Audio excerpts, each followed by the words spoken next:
Jason Miller never thought he'd return to Cedar Island. 15 years of service in the Navy SEALs, 2 tours in Afghanistan, and a lingering wound in his thigh had made him a different man from the boy who once ran along the pebbled beaches of the small island off Washington's coast. Now, with an old pickup full of belongings and an uncertain future, he drove across the late-day ferry, his 11-year-old daughter, Sophie, seated beside him in the passenger seat, and his loyal German shepherd, Shadow, lying in the back. The island appeared before them like a gray-green ghost blurred by mist, its towering Douglas firs standing like silent sentinels. 3 years had passed since his father, Thomas Miller, had died of a heart attack, leaving behind a dilapidated house that Jason had never visited. He tried selling it several times, but nobody wanted a rundown mansion on a remote island, especially with the rumors about its previous owner. Now, with his savings depleted after a painful divorce, he had no choice but to return to the house where his father had lived his final years as a recluse. A man who had once been a respected banking executive until the biggest financial scandal of the '80s broke. His father had been accused of complicity, but never convicted, a detail the Islanders always overlooked. In his jacket pocket, Jason clutched the letter he'd received a week ago. No return address, no signature, just his father's familiar handwriting and a simple message. If you need shelter, the house is still there. Keep Sophie close. Key in the usual place. The letter had arrived 2 years after his father was buried, enough to make Jason suspect it was a cruel joke. But he knew his father's handwriting, those strong, determined strokes that couldn't be forged. Wind whistled through the truck's window as they approached the north end of the island. Sophie had barely spoken during the journey, her attention fixed on a dog-eared paperback, though she hadn't turned a page in miles. The silence between them had grown comfortable over the past year, a mutual understanding that some wounds needed time to heal. The divorce had been hardest on her, torn between parents who could no longer stand to be in the same room. The truck's headlights cut through the gathering dusk as they turned onto a narrow gravel road. Branches scraped against the sides of the vehicle, as if the island itself was reluctant to let them pass. Jason checked the rear view mirror, nothing but darkness behind them, the ferry lights long since faded into the mist. Almost there, Jason said, hoping his voice carried more certainty than he felt. Sophie glanced up from her book, eyes reflecting doubt but holding back complaint. Is it going to be okay, the house?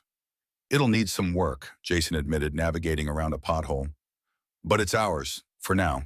When the house appeared suddenly around a bend, a 2-story Victorian that time had not been kind to. The roof sagged in places, paint peeled from the siding, and the porch slumped as if tired after decades of standing. Sophie looked frightened as she stepped out of the truck, pulling her jacket tighter against the biting sea breeze. Dad, you can't be serious. We're going to live here. Her voice struggled to hide disappointment. Just temporarily? Jason reassured, though unsure if he was lying. Shadow had already bounded up the steps, nose pressed against the door, tail rigid. Jason knelt down and slid his hand beneath the third plank from the right, where his father had always hidden a key when expecting guests, and touched cold metal. That made his throat tighten. The key was still there after all these years. Inside the house was exactly as he'd feared, thick dust, the smell of mildew and furniture draped in white sheets like ghosts. But as he ventured deeper, a sound made him freeze, a steady, gentle humming that was unmistakable. Dad, there's a sound, Sophie whispered, clutching his hand. Jason followed the sound down the hallway to a door that resisted opening. He pushed hard, discovering stairs leading down into a dark basement. The humming grew louder. Under the flashlight beam, he saw a generator in the corner, wires running up into the ceiling. He touched it, still warm. Not weeks old, but today warm. When Jason flipped the light switch, pale light flooded the room. Sophie gasped softly, surprised that electricity still worked. But Jason didn't tell his daughter what he knew, that someone had kept this house alive and might still be here. They spent that first night in uneasy vigilance. Sophie slept on the couch while Jason sat at the kitchen table, the letter open before him. He recalled childhood evenings when his father worked late, whispered phone calls, and how he always said his job was protecting what matters. Jason had never understood what that meant. Dad, Sophie's voice suddenly cut through his thoughts. Did Grandpa tell you stories? Jason turned surprised to find his daughter awake. Every night before bed, he'd tell me about his adventures.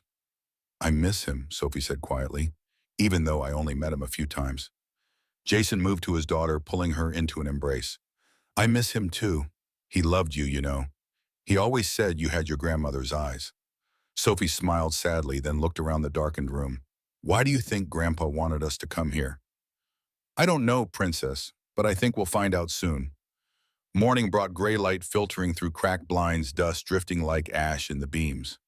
Jason rose early to explore the house while Sophie remained asleep. The place felt frozen in time. Books from the early 90s lined shelves, and old television with a VCR sat in the corner, and newspapers yellowed with age were stacked neatly beside an armchair. It was as though his father had simply vanished one day, leaving everything untouched. Jason checked cupboards for food, finding only canned goods long past their expiration dates. They would need supplies. As he closed a cabinet door, Shadow began scratching at the corner where the linoleum peeled away near the baseboard. The dog barked once sharp and insistent, then scratched harder. Jason knelt down, prying at the floor with his knife. Beneath the linoleum lay wooden planks, uneven and scarred. When he lifted one, a draft of cold air rushed upward from a gap large enough to reveal stone steps leading into darkness. A hidden cellar. Sophie, stay up here with Shadow, he called, but his daughter was already behind him. Wide-eyed, I'm coming with you, she said firmly. He sighed, knowing his daughter had inherited his stubbornness.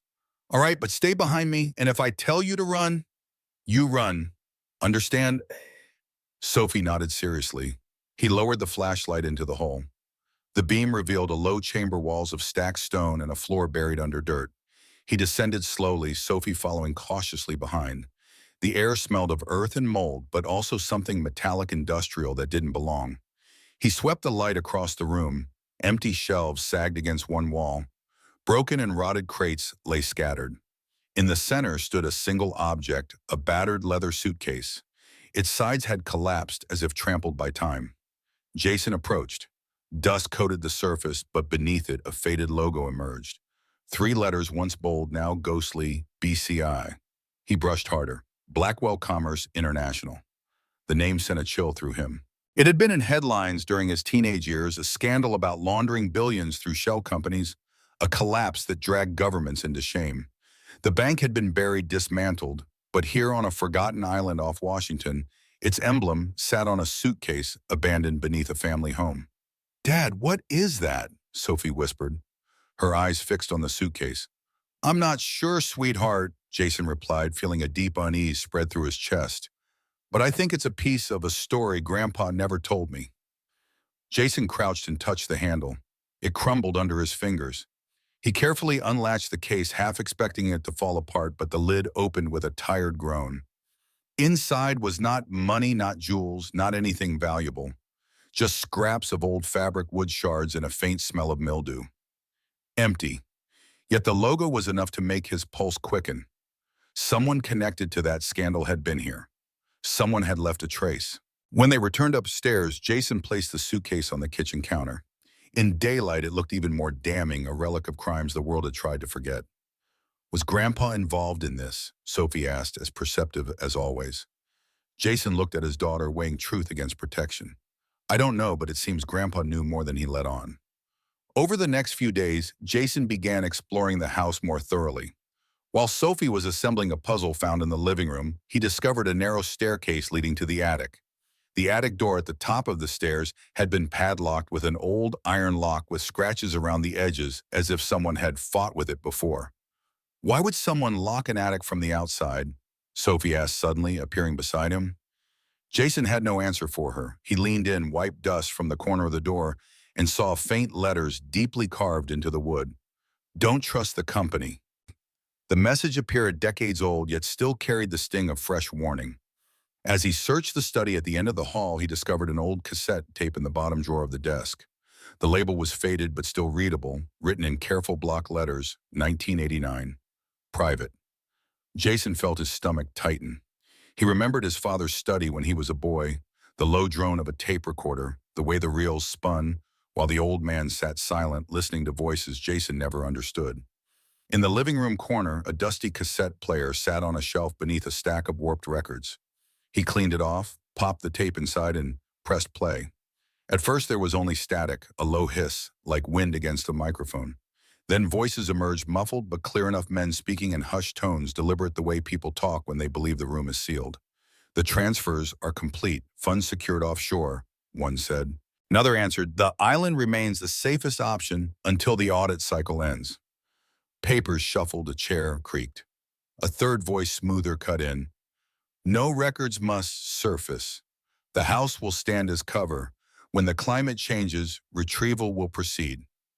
Jason's pulse thudded. This was no family recording, no idle dictation. This was a meeting, clandestine and heavy, about money hidden where no one would look. The tape hissed, silent, stretching, and then came a sound that made Jason's throat close. A voice he knew not from childhood memory, but from the echo that still visited him sometimes in dreams. His father, not calm, not measured, but hurried, almost desperate. "If anyone finds this," the man said, words low and rushed, "remember the vault is not one place. Do not let them believe I stole it. Do not let them rewrite this."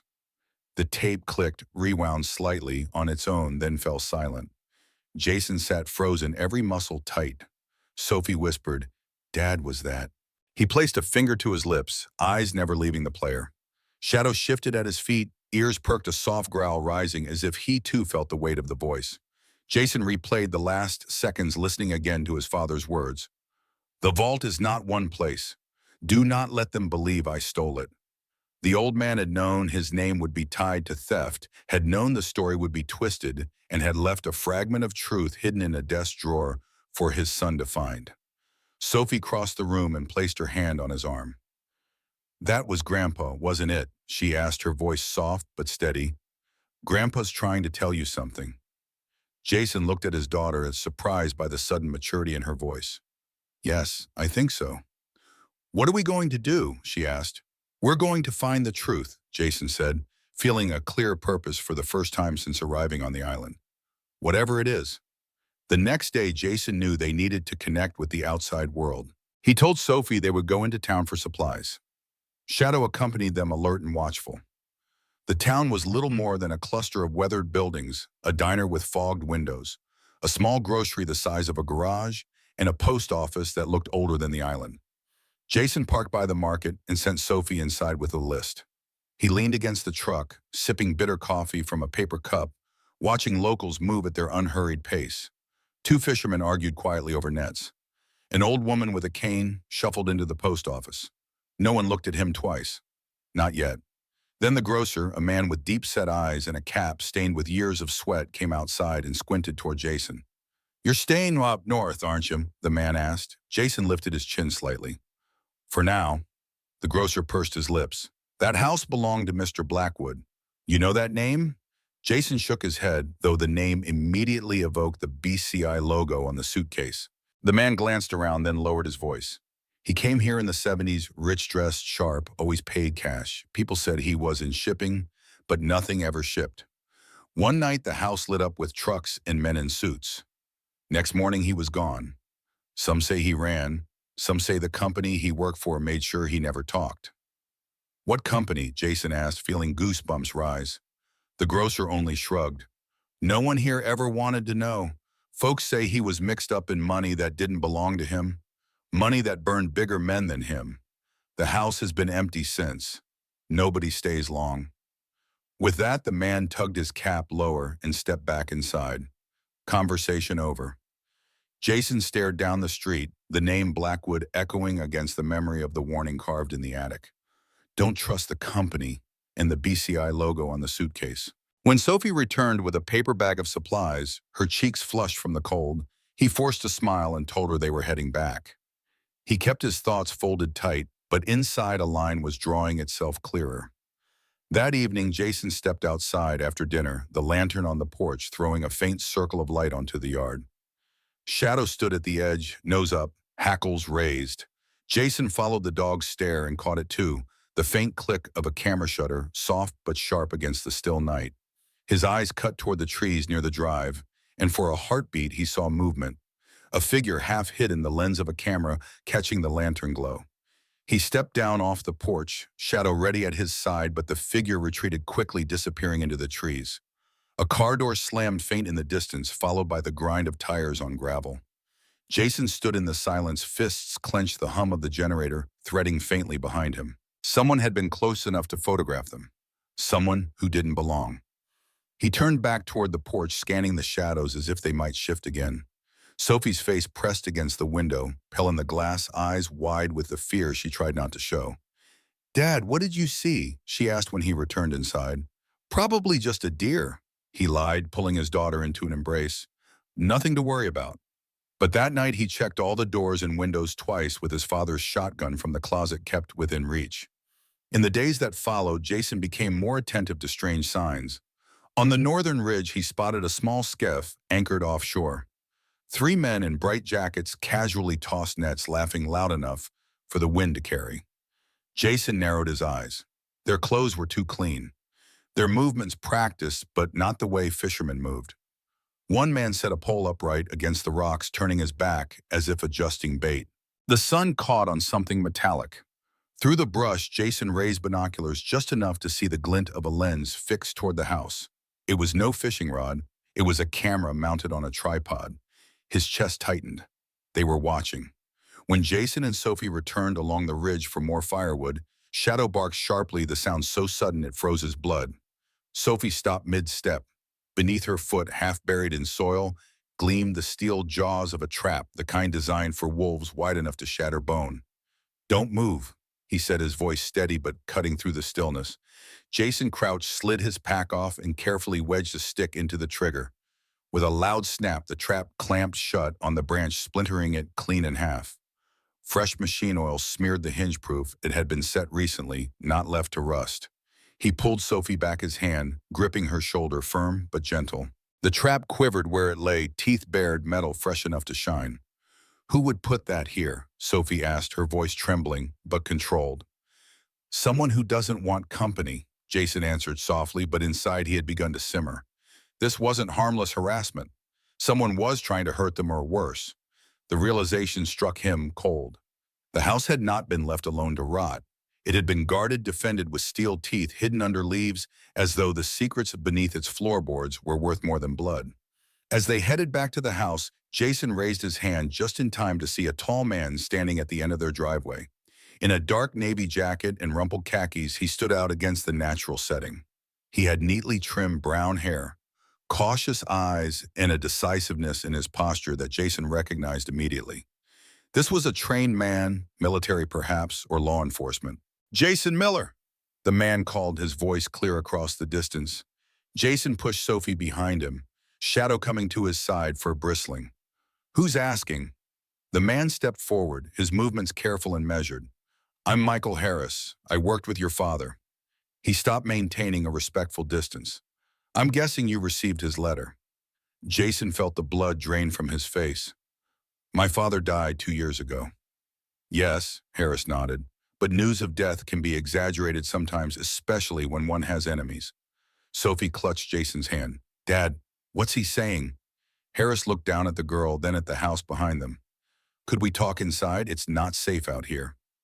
Jason hesitated, but his instincts told him that if the man meant harm, he'd had plenty of opportunity already. He nodded and led the way, still keeping Sophie between them. In the kitchen, Harris refused to sit. He stood with his back against the wall, eyes scanning the windows. "Your father and I worked together in the Treasury Department," he began. "Our unit was responsible for tracking illegal offshore funds, particularly those coming from arms dealing and money laundering.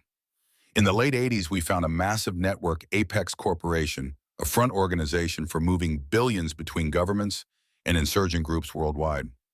Harris paused, looking at the leather suitcase Jason had left on the kitchen counter. "I see you found one of the assets." "Why should I trust you?" Jason asked. Harris chuckled softly. "You shouldn't.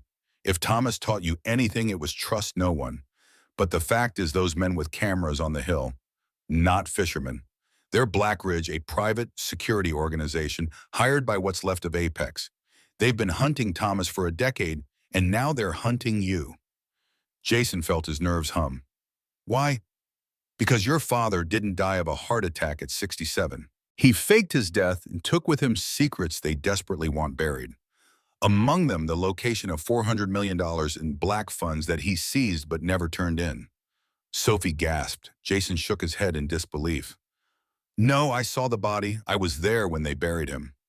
You saw a body, Harris said gently. An elderly man of similar height, weight, and hair type with papers made to match. An old technique, but effective. Your father planned this for years, waiting for the moment when Apex believed they were safe, then disappeared so he could send you that message without being traced. Where is he now? Jason asked, feeling his head spin. Harris looked down, his expression tight. I don't know. The last contact was the letter to you. But I do know he left more clues than what you found. The vaults are not in one place. Jason felt dizzy. So you're here to help. I'm here to warn you. Blackridge won't give up. Their CEO, Victor Coleman, has a personal vendetta against your father and what he hid. It's not just money. It's evidence enough to bring down dozens of financial institutions and expose covert payments across the globe. Shadow suddenly growled, looking toward the window. Harris glanced outside, instantly tense. We're out of time, he said urgently. Find what your father hid. Find all the vaults. Only you can open them. He designed it that way. How do I contact you? Jason asked as the man moved toward the door. You can't. Too dangerous, but I'll be back. Harris looked over his shoulder. Trust me, Jason. Your father was a good man. He dared to do what the rest of us wouldn't, fight the monster and win. With those words, he vanished into the trees as quickly and silently as he had arrived. Jason held Sophie tight that night, eyes never leaving the window, Shadow standing guard on the porch. He didn't know whether to trust Harris or not, but one thing he knew for certain, the trap, the men with cameras, the warnings carved on doors, they were all too real to ignore. Dad, Sophie whispered as they sat by the fire, do you think Grandpa is still alive? Jason stared into the flames, considering his answer. I don't know, but if he is, then he's trusting us to do something important. We'll figure it out, won't we? She asked, her eyes filled with determination. Yes, Jason said, holding his daughter tighter. We'll figure it out together. 3 days after meeting Harris, Jason decided they couldn't just sit and wait. If what the man had said was true, then it was time for them to be proactive. With the old .308 rifle from the shed, he planned to explore the island more thoroughly. You can't stay here alone, Sophie protested, when he suggested she remain home while he scouted. What if the bad men come back? Jason knew she was right. After all, his father's letter had been clear, keep Sophie close. Perhaps the man had known exactly what dangers lurked. All right, he said, we'll go together. Stay close to me, and Shadow will lead the way. They started with the area around the well at the back of the house where crumbled stone walls still stood like scars on the landscape. Shadow led the way, nose close to the ground, muscles taut as if wary of the path itself. The backyard opened into woodland with ancient apple trees and a dry stone wall that had collapsed decades ago. What do you think we're looking for? Sophie asked, staying close to his side. Anything that doesn't belong here, Jason answered, or maybe belongs here too perfectly. They searched for hours, checking cracks in walls under large rocks and hollow tree trunks. Nothing stood out until Shadow began digging beneath the roots of an ancient apple tree. His nose dug deep into the soil, barking, ringing out urgent, almost commanding. Jason knelt down, beginning to dig alongside the dog. The spade from the shed hit something solid beneath the dirt layer. Not rock, but metal. He dug faster, heart pounding, until they uncovered a metal box about the size of a shoebox secured to the ground with cement. A safe, Jason breathed. Buried here years ago. Sophie knelt beside him, eyes brightening. Can you open it? The safe had a simple combination lock, 3 numbers. Jason stared at it, trying to remember any sequence that might have meaning to his father. Birthdays? No too obvious. Addresses? Too many possibilities. Sophie, what was your grandfather's father's birthday? He asked suddenly, remembering that Thomas had always been close with his father. March 7th, 1943, she answered without hesitation. Grandpa always said I had a good memory. Jason turned the numbers 0703. Nothing. He tried 0307 European style. Nothing. Then an idea struck him. Instead of using the date, try the birth year 1943. With a soft click, the lock opened. Dad, you did it! Sophie exclaimed, clapping her hands. This was the first real excitement he'd seen in his daughter since they'd arrived on the island. Inside lay a small USB drive and a folded piece of paper. Jason opened the paper, recognizing his father's handwriting immediately. If you find this, you've begun the journey. 5 vaults, 5 clues. Each vaulted is part of a larger story. Beware of eyes in the woods. The next vault lies beneath the fallen guardian. Only my blood can open what I've sealed. Jason pocketed the USB. They'd need a computer to see what it contained. The fallen guardian, he repeated. What could that be? Sophie looked out across the garden toward the deeper woods. Maybe a statue or a tower. Jason nodded, his mind spinning. Maybe. We need a more detailed map of the island. When they returned to the house, the light was fading and Jason felt a new urgency. Someone had been watching them, might still be watching. They needed to find all the vaults before the hunters found them. That evening, while Sophie slept, Jason rummaged through his father's belongings and found an old laptop in the study. He booted it up and plugged in the USB. The screen lit up with a password prompt. Always another password, he muttered. Remembering the years his father had kept everything under lock and key. He tried various combinations, his birthday, his father's birthday, his parents' wedding date. Nothing worked. Then he recalled the last line in the note. Only my blood can open what I've sealed. Blood, family. He typed in his mother's maiden name, Elizabeth Blackwood. The screen remained locked. Then he tried something else, his own name plus Sophie's birthday, JASON0412. The computer unlocked immediately. On the screen appeared folders, each numbered from 1 to 5. He opened folder 1 and found a series of documents and photos. The documents detailed an organization called Apex Corporation, with flowcharts of money, pictures of company leaders, and internal documents from the early 1980s. They outlined a plan to launder over $2 billion over 2 decades, moving money from illegal arms deals through banks in Switzerland, Cayman, and Liechtenstein. But what made Jason pause was a photograph, 3 men standing side by side in suits, the sea faint in the background. On the left was Blackwood, the former owner of this house, tall, proud eyes, hooded. On the right, a banker Jason vaguely remembered from headlines about offshore accounts.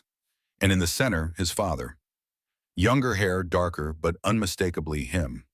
The man's expression was set, not smiling, his gaze steady at the camera, as though he knew the moment mattered. Jason sat back, staring at the photo, feeling like he'd been punched in the stomach. His father had not been outside the circle. He had been at the center of it. A note file opened. When he clicked it, dated February of this year, just months before he received the letter. Jason, if you're reading this, then you found the first vault. Let me explain. In 1982, while working for the Treasury Department, I was tasked with investigating illegal financial flows. I discovered a massive organization, Apex Corporation, operating as an underground bank for international arms deals. I was ordered to infiltrate, working undercover for years. When I got deep enough, I discovered the truth. It wasn't just business involved. Government officials, both ours and foreign, were participating. When I reported up the chain, nothing happened. No arrests, no investigation.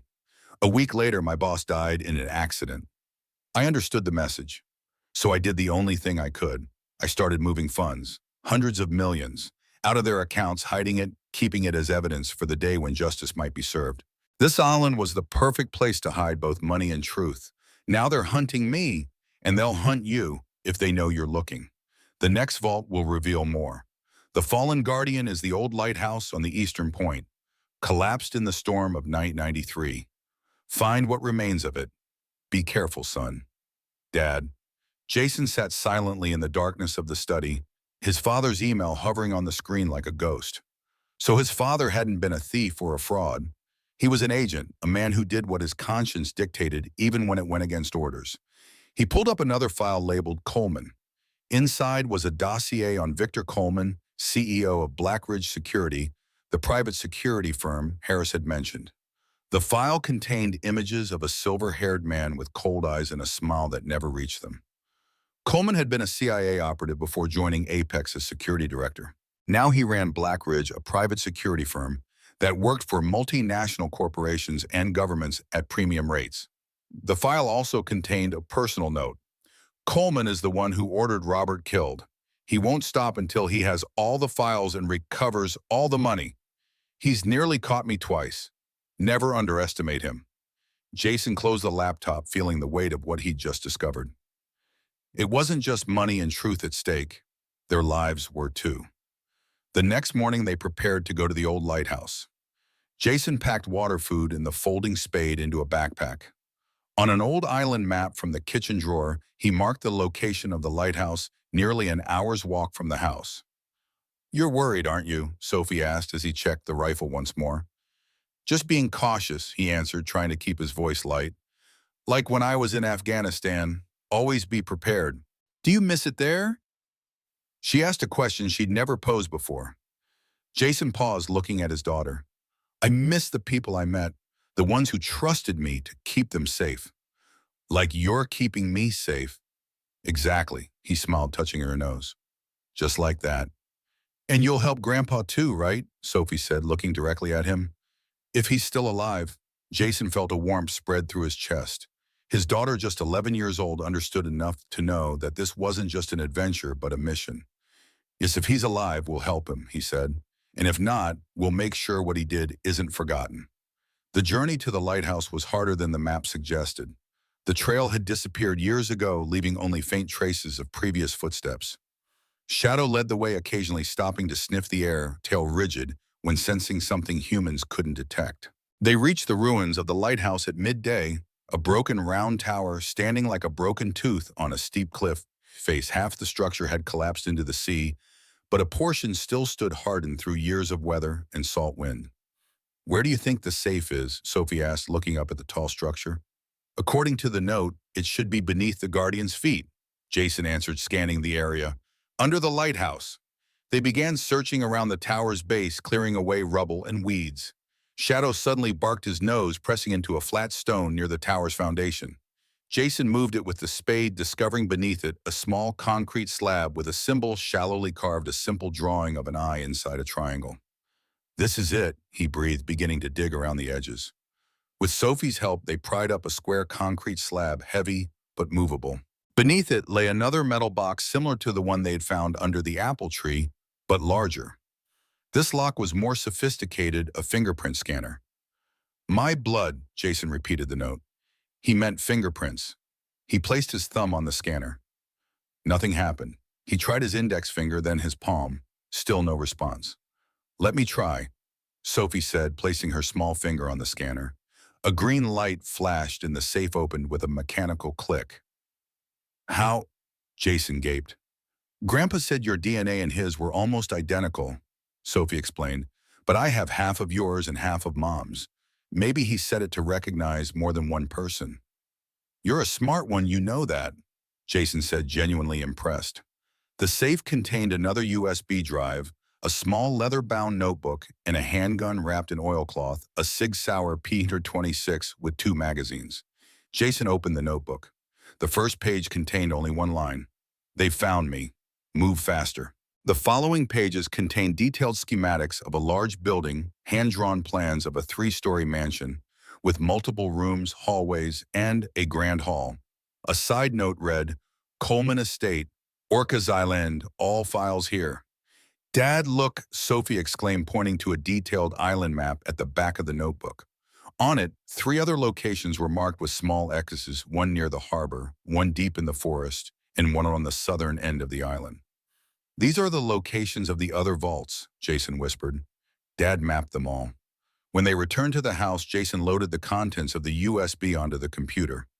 Folder 2 contained a trove of detailed financial documents, bank statements, transfers, and a series of transactions connected to a network of shell companies stretching from Cayman to Liechtenstein. But what really caught his attention was a list of names, politicians, government officials, and military leaders from more than a dozen countries, all linked to secret bank accounts. "This is why they want to find Dad," he told Sophie, who was looking over his shoulder. "Not just for the money, but for this evidence." "And what will they do if they find us?" Sophie asked, her voice small. Jason looked at his daughter, wanting to comfort her, but unwilling to lie. "We won't let that happen," he said. "We'll find the rest of the vaults and use them to protect ourselves." That night, Jason couldn't sleep. He sat by the window looking out at the dark woods, the Sig Sauer resting on his knee.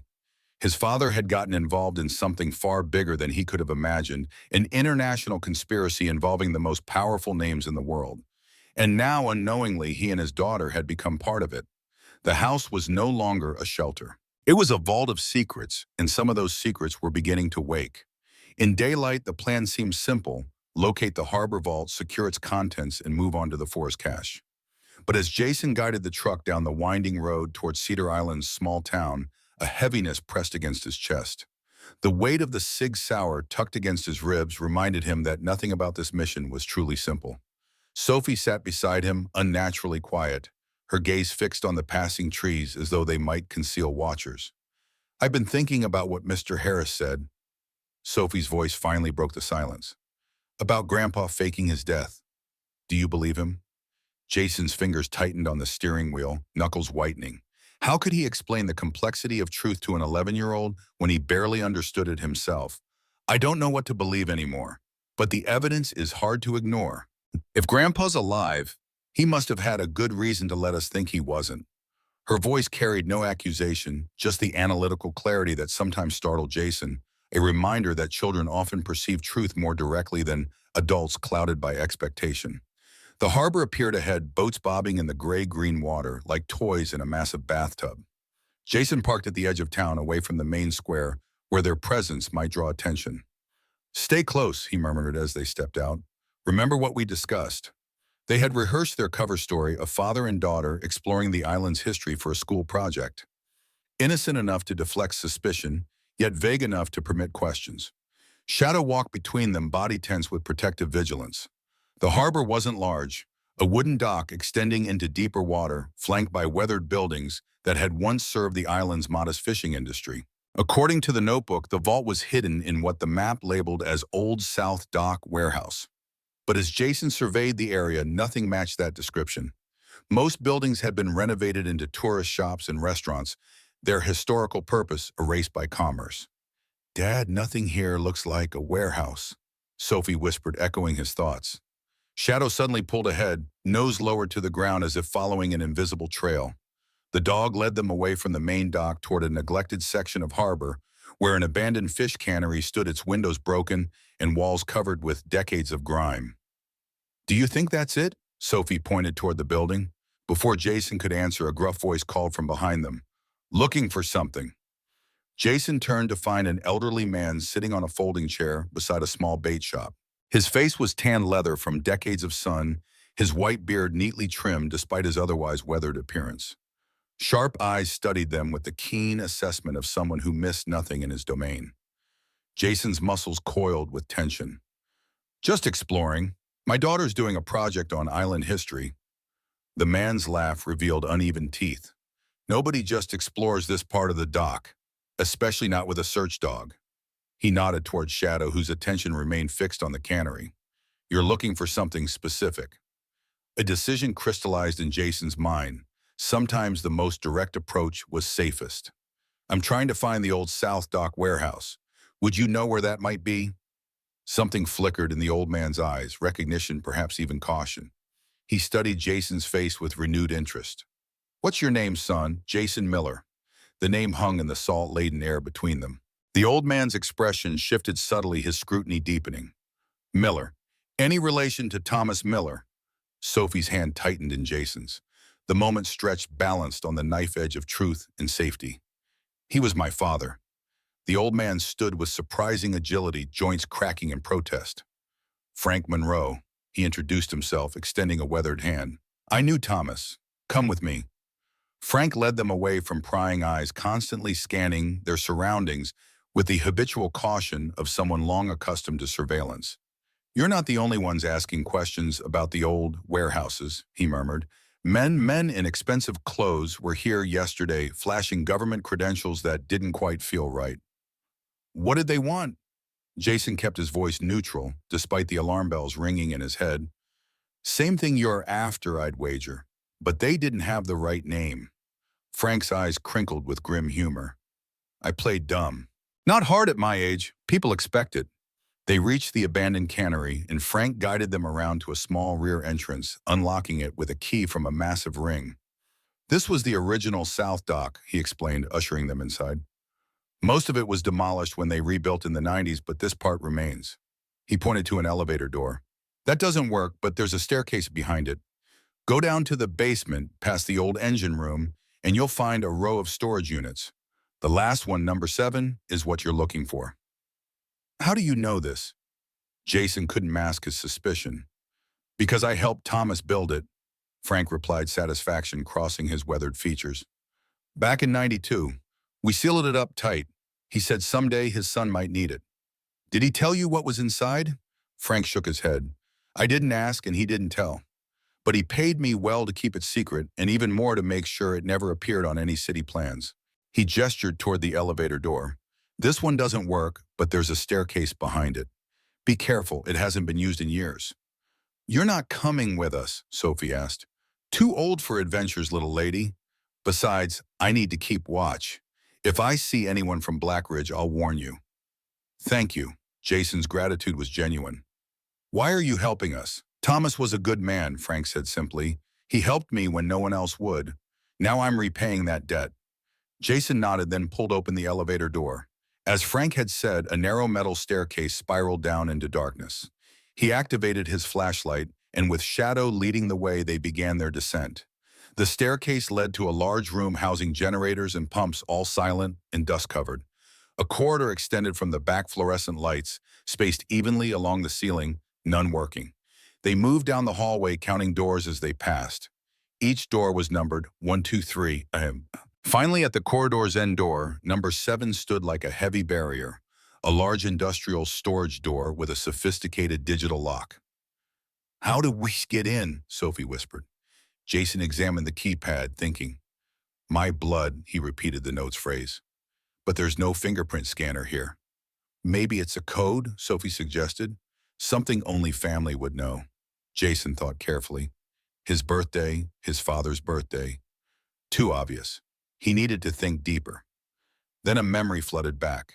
An evening when he was 9, his father teaching him how to open the safe at home. Always use something meaningful but not the obvious, he'd said. Use a day important to both of us. Sophie, what day was special between Grandpa and me? He asked. Sophie frowned, thinking. Grandpa always talked about the bus he taught you to fish. He said it was his favorite moment. That's it, Jason breathed. June 17, 1989, my 10th birthday. He entered 170689 into the keypad. Nothing happened. Try it backwards, Sophie suggested. 8-9-0-617. Jason entered the numbers, and with a soft beep, the lock opened. The light on the keypad changed from red to green. You're too smart, he said, genuinely impressed. I just remember Grandpa always did things his own way. Sophie smiled. Jason pulled the heavy door, and it opened with a screech of long, unused hinges. Inside, a large room revealed itself, but not an ordinary warehouse. It resembled an operations center with desks, old computers, and an entire wall of monitors now dark. On the central table sat another metal box larger than the previous ones with a glass top. This isn't a warehouse, Jason whispered. This is a command center. He approached the metal box and looked through the glass. Inside was a strange device, a cylindrical object with wires and electronic circuits running around it, all connected to a small screen. What is that? Sophie asked, peering over his shoulder. I don't know, Jason admitted, but I think it's the most important part of the secret. Shadow suddenly growled, turning toward the door, fur standing on end. Someone's coming, Jason whispered, pulling Sophie closer. Quick, get the box. He lifted the glass lid and carefully removed the device, along with a USB drive attached to its side. They had barely hidden it in the backpack when the sound of footsteps echoed down the hallway. Whoa. Multiple footsteps moving quickly and purposefully. Blackridge, Jason whispered. Frank must have been caught. He pulled Sophie toward the corner of the room where an emergency exit was marked on the wall. The door led to another narrow staircase steeper than the first. Go up quickly, he urged, pushing Sophie ahead. I'll be right behind you. As Sophie began climbing, Jason turned back, drew the Sig Sauer, and waited for Shadow to pass through. But the dog didn't move. It stood facing the door, growling like a barrier between the approaching danger and its owners. Shadow, come on, Jason called. The footsteps grew closer. Shouting erupted, then gunfire echoed in the confined space of the hallway. Dad, Sophie cried from above. Keep going, Jason called back. I'll catch up. With a split-second decision, he ran back to Shadow, grabbed the dog's collar, and pulled it toward the emergency exit. The animal resisted, wanting to protect, but finally obeyed. Jason slammed the door shut behind them just as footsteps burst into the room. They climbed the stairs in darkness, only the flashlight beam to guide them. The stairs seemed to go on forever, spiraling upward through concrete and stone. Finally, they reached a small trap door. Jason pushed it open, and daylight flooded in as they found themselves in a small shed near the harbor, several hundred meters from the cannery. Sophie was waiting, breathing hard, eyes wide with fear. "Dad, I thought they got you." "I'm not that easy to catch," he said, embracing his daughter tightly. "Shadow protected us." The dog remained alert, nose pointing toward the cannery where they could now see movement. Men in black gathering outside. "We need to go," Jason said. "Now." They slipped out the back of the shed and followed the shoreline, keeping low and avoiding the main streets. Jason glanced toward the harbor, searching for signs of Frank, but the old man was nowhere to be seen. He hoped Frank had escaped, but the heavy worry in his stomach suggested otherwise. When they reached the truck, Jason quickly started the engine and left town, constantly checking the rearview mirror for signs of pursuit. "Were they following us?" Sophie asked, her voice shaking. "I don't know," Jason admitted, "but I think Frank was caught. He might have tried to warn us." "Where do we go now?" Jason thought quickly. The house was no longer safe. If Blackridge knew about the warehouse, they surely knew about the house. But they still needed the two remaining vaults. "We'll go to the next vault," he decided. "The one in the forest. Then we'll have to leave the island." And as they approached the house, Jason slowed, feeling cautious. He stopped the truck before a bend in the road, parked it at the roadside, and told Sophie to stay with Shadow while he scouted ahead. Walking through the pines, he approached the house. His heart sank at the sight before him. Two black SUVs parked in the yard, and men in dark clothing moving around the house. Blackridge had found their sanctuary. Jason sneaked back to the truck, trying to maintain composure. "We can't go back to the house," he told Sophie. "The bad men are there." "All our things," Sophie whispered. "They don't matter," Jason assured her. "We have the most important things right here." He patted the backpack containing the USBs and the device from the warehouse. "Where do we go now?" Jason studied the map from the notebook. "The forest vault. It's about 5 miles from here. We'll have to walk most of the way." They drove to a deserted parking area near a hiking trail and concealed the truck behind some bushes. With the backpack containing the equipment, food, and water, they began hiking deep into the forest, Shadow leading the way like a silent guardian. As the sun began to set, they neared the location marked on the map, a dense section of forest where trees grew so close together they formed a dark green canopy overhead. There was no obvious sign of a vault, no building, no ruin. "It could be anywhere," Jaden muttered, scanning the area. "Maybe it's buried like the first one," Sophie suggested. "Possibly, but this area is huge." Shadow suddenly barked and ran toward a large oak tree at the area's center. The dog began digging beneath the tree's roots, claws tearing through soil and tree roots. "Good boy," Jason said, kneeling to help. "I swear this dog can smell money." They dug together, Jason with the folding spade and Sophie with a stick. After 5 minutes, Jason's spade struck metal, a hollow sound, not solid metal. They dug faster, uncovering a circular trap door like a submarine hatch secured to the ground. No lock, just a circular handle like on a safe. "Stand back," Jason said, and turned the handle. With a metallic screech, the door opened, revealing a metal staircase leading down into darkness. "Did Grandpa build all this?" Sophie whispered, impressed. "He had a lot of time and a lot of money," Jason said. "And it seems he'd been preparing for this for a long time." They descended the stairs, the flashlight illuminating their way. Below was a small room, no larger than a small storage shed, but equipped like an emergency shelter. Folding bed, canned food, water, and a small generator. "This isn't a vault," Jason realized. "This is a hideout." "Maybe this is where Grandpa was hiding," Sophie suggested. Jason circled the room, checking every corner. Finally, he discovered a small metal door disguised as part of the wall. Behind it was a safe, larger than the previous ones, with a complex code keypad. "Another password," he sighed. This time there was no obvious clue. No note, no "my blood" directive. Jason tried the codes he'd used before, birthdays, fishing day, but nothing worked. "Dad," Sophie suddenly said, her voice tense. "I hear something." Jason listened, very faint but unmistakable. Engine sounds somewhere in the forest. Shadow heard it too, ears perked, body rigid. Black Ridge, Jason whispered. They tracked us. How did they find us? Sophie asked, voice trembling. Maybe they put a tracker on the truck, Jason said, mind racing. Or maybe Frank told them. He wouldn't.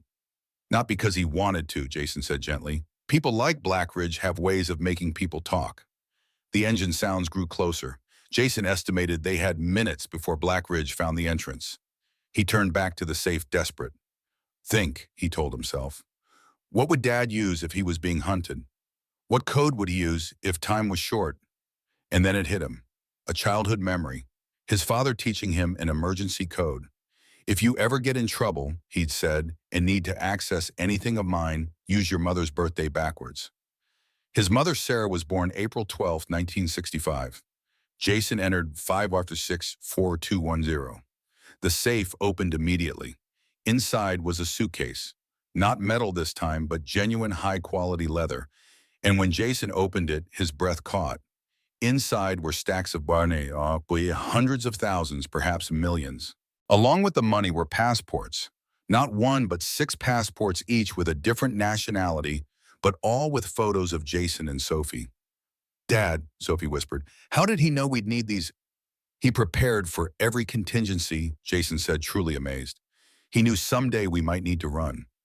Beneath the passports was a small piece of paper with an address in Switzerland and a simple handwritten line, "The Last Friend," and another USB drive simply labeled "Key." The engine sound stopped. Now there were voices and footsteps in the forest. We need to go, Jason said, stuffing everything into the backpack. Right now. What about the last vault? Sophie asked. No time, Jason said. We have to trust that 4 vaults is enough. He led them up the stairs but paused before opening the trap door.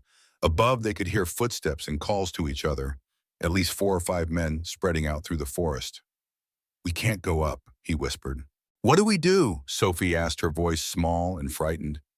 Jason looked around the room, desperately searching for a second exit, and then he saw it, another small trapdoor camouflaged on the floor near the back wall.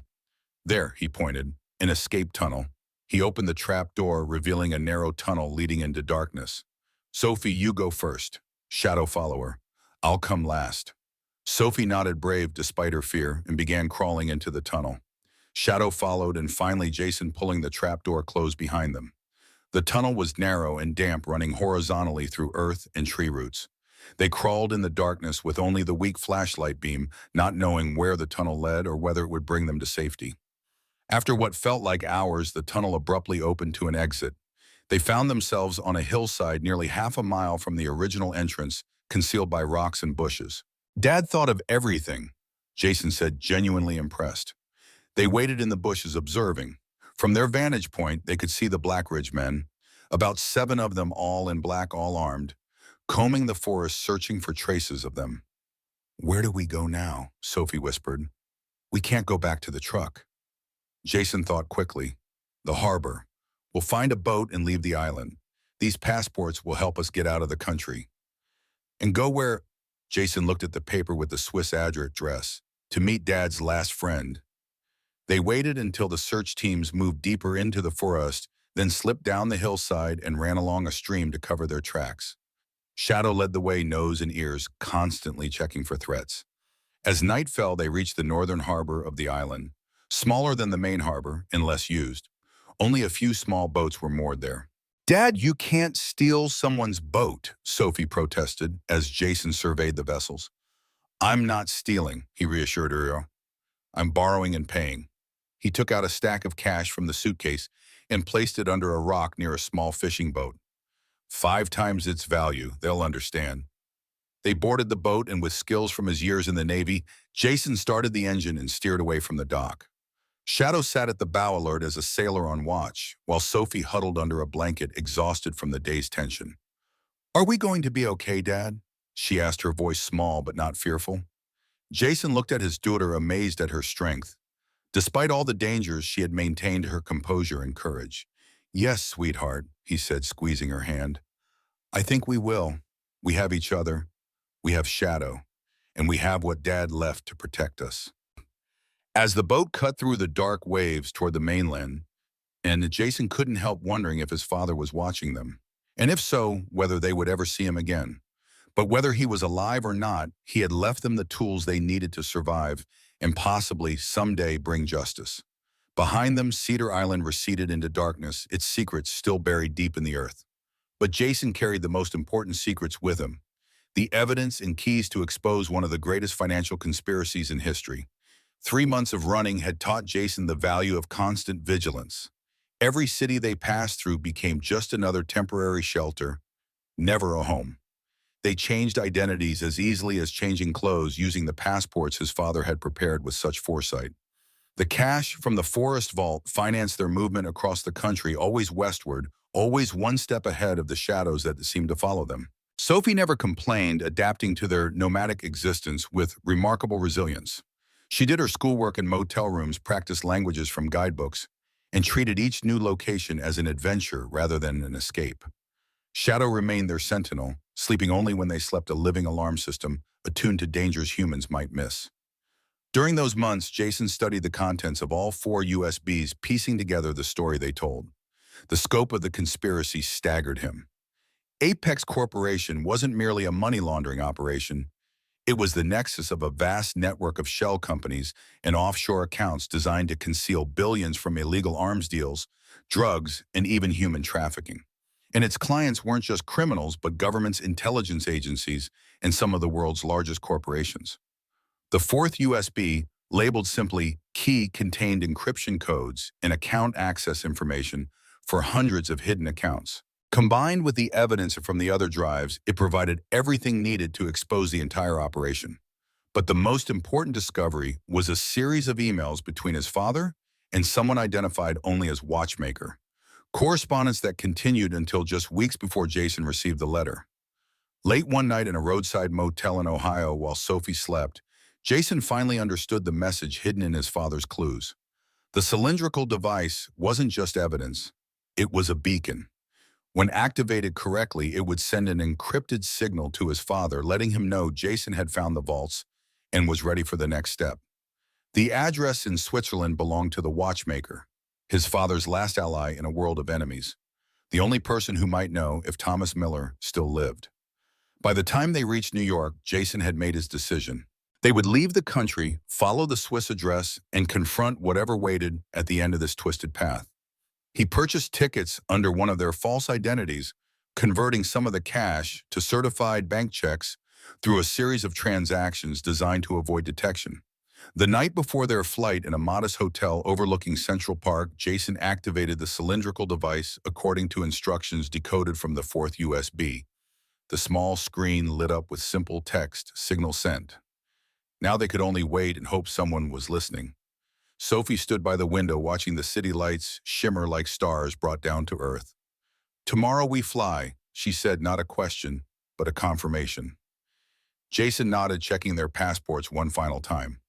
Switzerland first, then wherever the trail leads. "Do you think we'll find him?" Sophie turned, her face half illuminated by the city glow, half in shadow. "I don't know," Jason answered honestly. "But we'll find answers." "I think he's alive," Sophie said with the certainty only children can muster. "I can feel it." Jason wished he shared her confidence. In his experience, hope was a luxury soldiers couldn't afford. But something about this journey had awakened a long-dormant faith. Not in a higher power, but in his father's meticulous planning. Thomas Miller had orchestrated every step of their path so far. Perhaps he had planned for this moment too. The flight to Zurich passed without incident, though Jason remained tense throughout, scanning fellow passengers for signs of recognition or threat. They landed in Switzerland on a crisp autumn morning, the Alps visible in the distance like ancient guardians watching over the land. The taxi driver seemed uninterested in the American father and daughter, with their German shepherd merely nodding when Jason provided the address from the paper. They drove through immaculate strides, past buildings that had witnessed centuries of history while keeping their secrets intact. Switzerland, a nation built on neutrality and discretion, the perfect place to hide both money and truth. The taxi stopped before a stone building on a quiet street. The address from the slip of paper, the residence of the last friend. Jason looked up at the heavy wooden door, feeling the weight of their journey. In the 3 months since leaving Cedar Island, he had reviewed all the evidence, examined all the clues and assembled the pieces. The story they told was astonishing. Apex Corporation wasn't just a money laundering organization. It was the center of a vast network of shell companies and offshore accounts designed to hide billions from illegal arms deals, drugs, and human trafficking. And its clients weren't just criminals. They were governments, intelligence agencies, and some of the world's largest corporations. His father had discovered all this, and instead of turning a blind eye as his superiors demanded, he had acted. He had diverted 400 million from Apex accounts to a series of secret accounts, then faked his death to continue his work without being tracked. But the biggest question remained unanswered. Was his father still alive? And if so, where was he? Jason hoped the last friend might provide those answers. He pressed the doorbell, and after a moment the door opened. An elderly man with silver hair and steel-rimmed glasses appeared, sharp eyes assessing them. "Can I help you?" he asked in perfect English with a slight Swiss accent. "I'm looking for Thomas Miller's last friend," Jason said, tension evident in his voice. The man's face remained impassive, but his eyes flickered with recognition. "Come in," he said, opening the door wider. "Quickly." They stepped into a spacious hallway with marble floors and crystal chandeliers. The man led them into an elegant living room where a warm fire burned in a marble fireplace. "I am Klaus Weber," the man introduced himself after closing and locking the door. "I have been expecting you." "You knew we were coming?" Jason asked, surprised. "Thomas said that one day his son might seek me out," Klaus said, gesturing toward the sofa. "Please sit. You look tired from your long journey." Sophie sat immediately, but Jason remained standing. "Is my father alive?" Klaus looked at him for a long moment, as if weighing his answer. Finally, he nodded once. "Yes, he is alive." Sophie gasped, and Jason felt his knees weaken.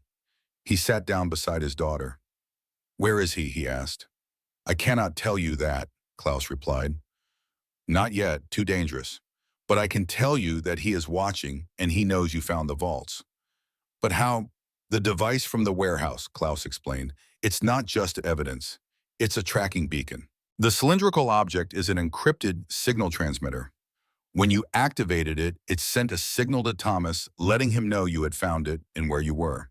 Jason took the device from his backpack. For 3 months, he had carried it, unsure of its purpose. "How do I activate it?" Klaus took the device, turned it in his hands, and pressed a sequence of hidden buttons along its edge.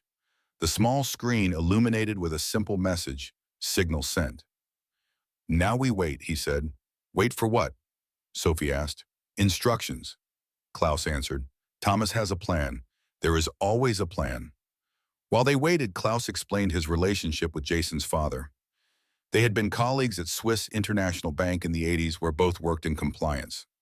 When Thomas discovered unusual payments connected to Apex, he enlisted Klaus's help in investigating. Together, they traced the money trail and uncovered the truth behind the corporation. "Your father was a good man," Klaus said, "a man of principle. When his superiors told him to ignore what we found, he couldn't, and he paid a heavy price for it." "How?" Sophie asked. "They tried to kill him," Klaus said simply. "Twice. The second time he decided it was time to disappear, to protect his family and continue his work." "So the body we buried?" Jason asked. "A homeless man who resembled your father, who died of natural causes.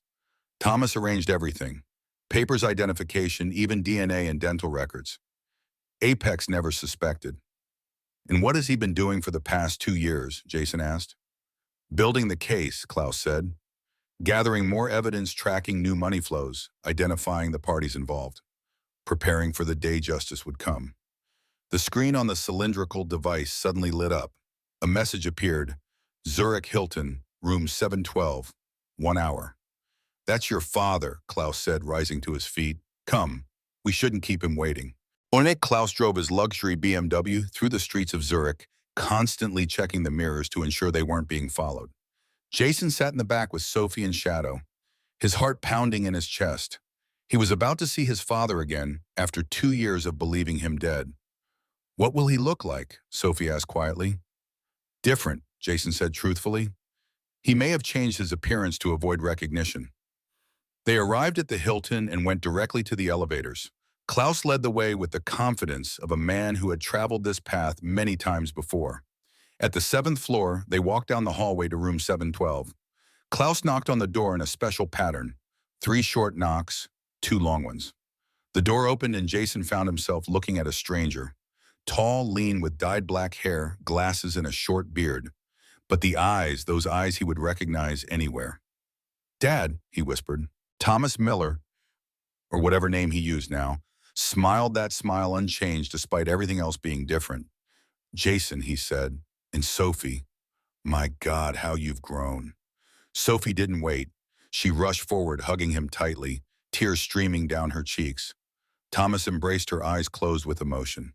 Jason moved more slowly, still in shock. 2 years, he said. "We thought you were dead." "I know," Thomas said, his voice heavy. "And I'm sorry, son. There was no other way. They were monitoring my every move. They threatened you and Sophie.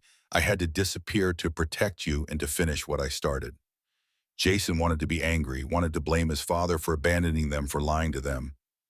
But as he looked into his father's eyes, all he saw was love and regret. "Come in," Thomas said, closing the door behind them. "We don't have much time." The hotel room was modest but clean, with views overlooking Zurich's rooftops. Maps and documents were spread across the desk, and a laptop hummed quietly. "I see you found the vaults," Thomas said, gesturing to the backpack. "All 4 tall." "We couldn't get to the 5th, Jason admitted. Blackridge was closing in." Thomas nodded. 4 is enough. The 5th was just backup." He sat down at the desk, motioning for the others to sit. "Let me explain everything." For the next hour, Thomas detailed the full scope of Apex Corporation's operations, a global financial conspiracy that had begun in the Cold War and expanded into a massive shadow banking system that facilitated everything from covert arms sales to drug trafficking networks. By the 1980s, it had become so powerful that it operated with virtual impunity, protected by the very governments tasked with regulating it. "When I discovered the truth," Thomas explained, "I reported it up the chain, but instead of action, I got silence. Then threats. Then my boss died mysteriously. I understood then that Apex had compromised the agency. They had people everywhere, Treasury, FBI, CIA, even Interpol." "So you decided to steal the money," Jason said. Thomas shook his head. "Not steal, secure. I diverted $400 million from their accounts as evidence. I knew someday I would need leverage to bring them down. And you faked your death. It was the only way. They were watching me too closely. I needed freedom to move, to gather more evidence without endangering you and Sophie." Thomas looked at his granddaughter with sad ease. "I'm so sorry for the pain I caused you both." "What now?" Jason asked, leaning forward. "We have the evidence. We have the money trails. What's the plan?" Thomas exchanged a glance with Klaus. "Tomorrow, the World Economic Forum begins in Davos. Victor Coleman will be there along with 12 other Apex board members and major clients.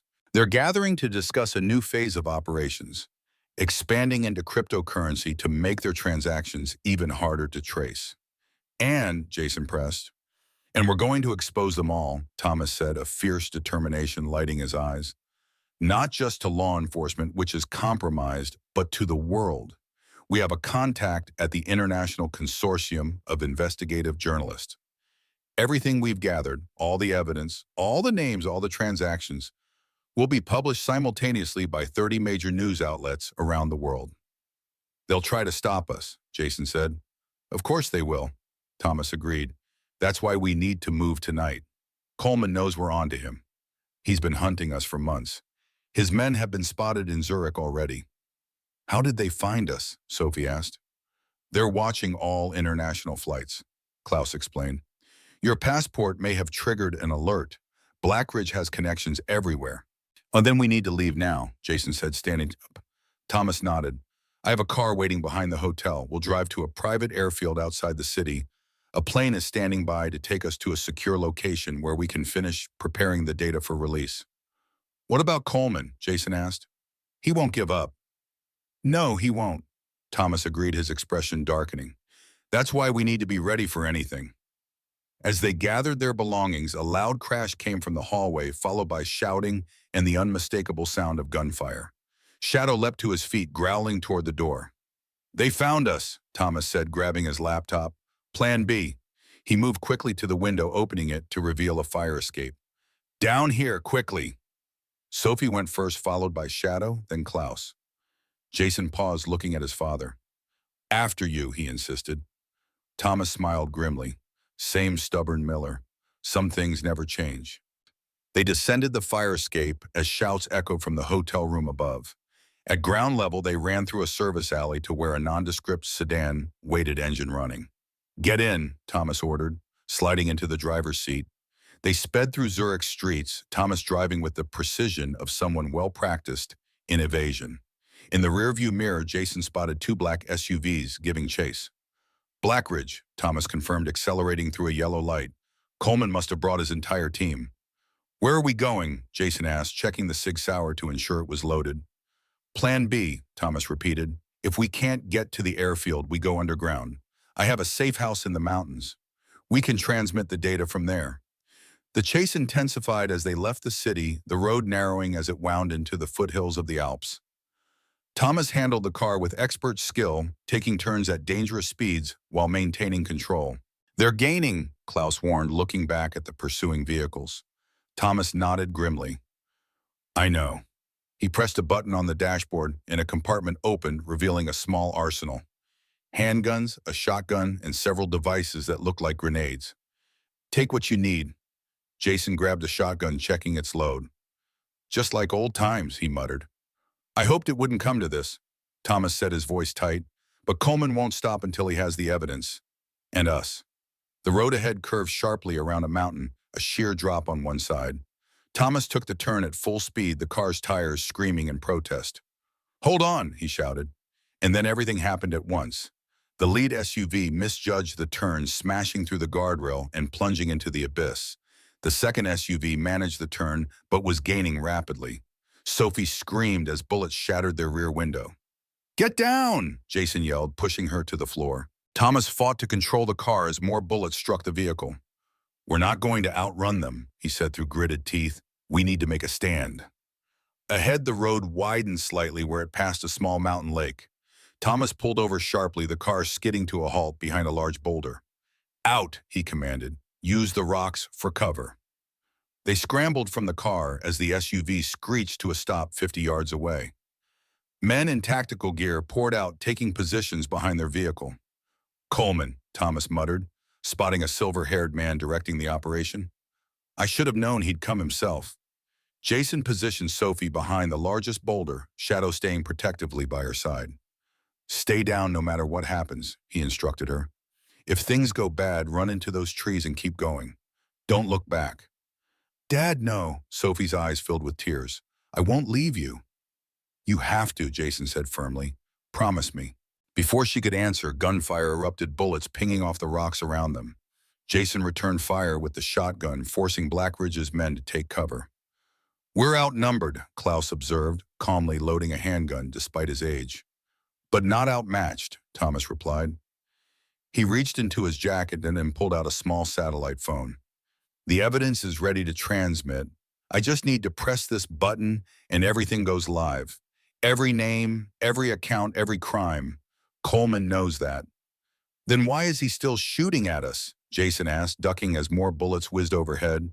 Because he's desperate, Thomas said. If this gets out, he doesn't just lose his company.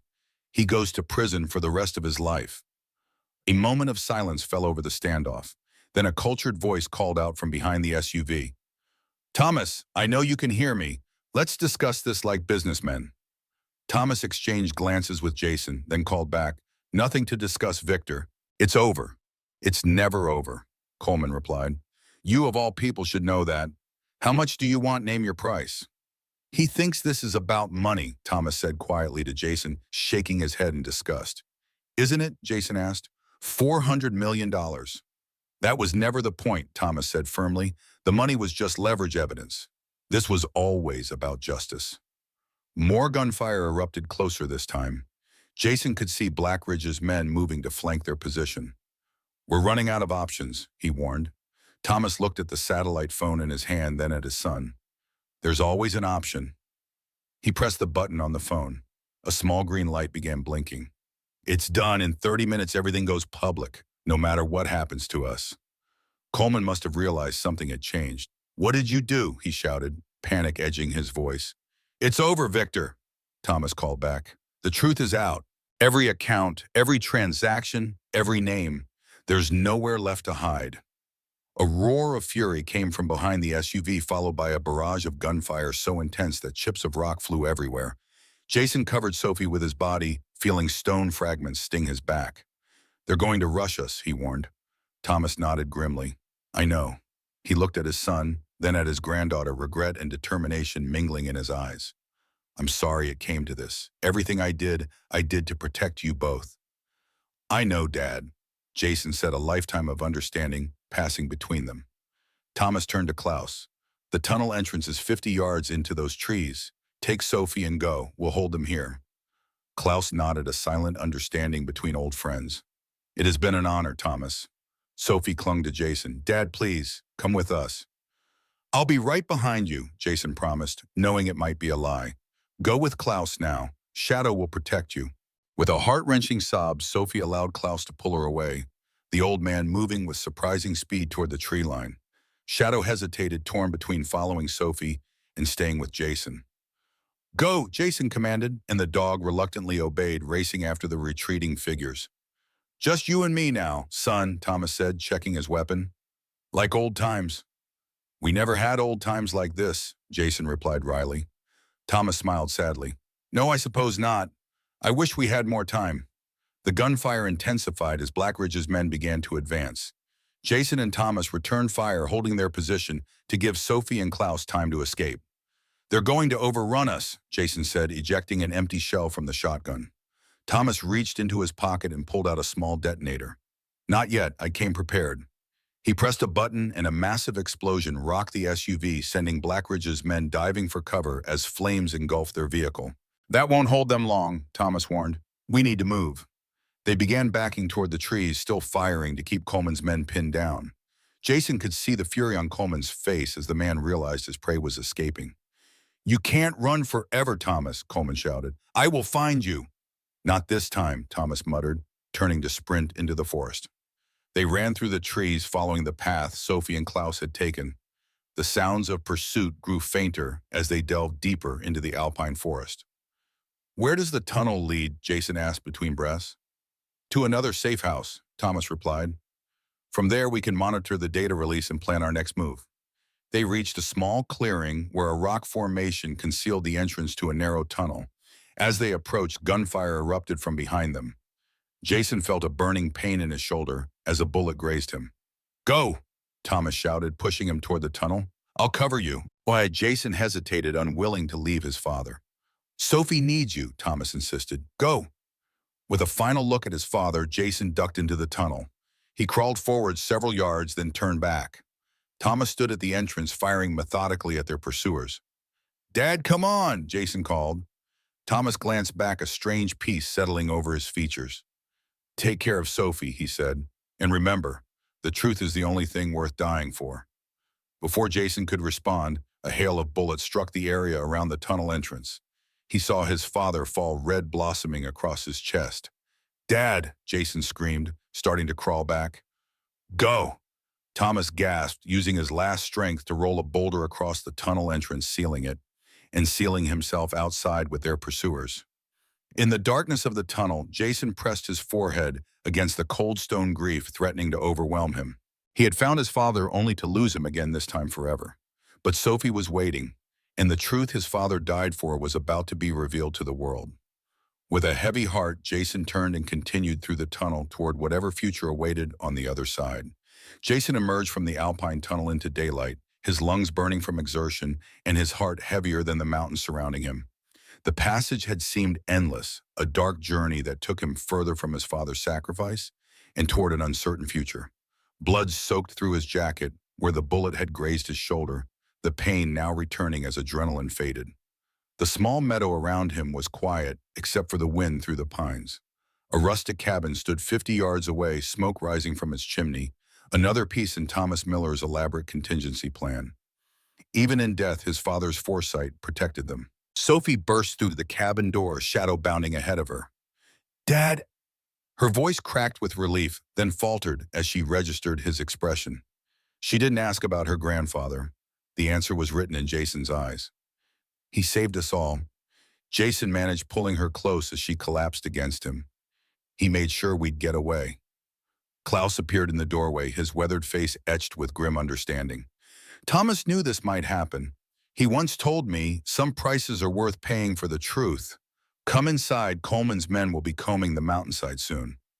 The cabin's interior belied its rustic exterior. Sophisticated communications equipment lined one wall, multiple computers hummed quietly, and a large monitor displayed a countdown timer, 1842, 1841, 1840. The data release, Klaus explained, moving to a terminal. In less than 19 minutes, everything goes public. Thomas's final victory. Jason slumped into a chair, physical and emotional exhaustion claiming him. Sophie, wiping tears but shifting to practical matters, found a first aid kit and began cleaning his shoulder wound with surprising skill. Mom taught me, she explained, seeing his questioning look, after the divorce. She said I should know how to take care of people. Her hands moved with gentle precision, the child momentarily transformed into something more. Jason wondered how much of her childhood remained after everything she'd witnessed. Perhaps Thomas had been right to keep his secrets for so long, to spare them this world of shadows and danger. But that choice was gone now. Thomas built this network to be unhackable. Klaus said monitoring systems. Multiple redundancies, distributed servers across 6 continents. Even if Coleman somehow destroyed this cabin, the data would still release. The timer continued its relentless countdown. Jason could almost feel his father's presence in the room, in the meticulous planning that surrounded them, in the mission that had consumed his final years. What happens after the release? Jason asked, wincing as Sophie applied antiseptic. Klaus's expression tightened. Coleman will be exposed, but he won't go quietly. He'll try to discredit the evidence, claim it was fabricated. More importantly, he'll still want you and Sophie eliminated as loose ends. The data release isn't the end, it's the beginning of a new battle. Then we need to get back to the States, Jason decided. We can't hide in Switzerland forever. Thomas prepared for that too. Klaus opened a drawer and removed a satellite phone. When the time comes, I have contacts who can get you home safely. Sophie finished bandaging Jason's shoulder and curled beside him, emotionally drained. Shadows settled at their feet, ever watchful. For a moment, the cabin felt almost peaceful, a temporary sanctuary from the storm raging outside. The countdown reached 10 Dirham. Klaus activated several additional monitors, each displaying different news channels, CNN, BBC, Al Jazeera. Others in languages Jason didn't recognize. None showed awareness of the bombshell about to drop. At 5 Bouchergerum, Klaus handed Jason a thick envelope. Your father wanted you to have this. New identities, account information for funds he set aside, and instructions for when you return to the States. Jason opened the envelope to find passports, driver's licenses, and bank cards, all bearing the name Parker. Inside was also a handwritten letter, the familiar script making his throat tighten. Jason, if you're reading this, I've made my final stand. Don't mourn me. I've been living on borrowed time since I first crossed Apex. What matters now is protecting Sophie and finishing what I started. The evidence release is just the first phase. Coleman and his associates will fight back with everything they have. They'll deny, discredit, and attempt to bury the truth again. We can't let that happen. In Cedar Island, there's one final vault I never disclosed, not even to Klaus. The 5th vault contains the original physical documents, the smoking gun that connects Apex directly to government officials at the highest levels.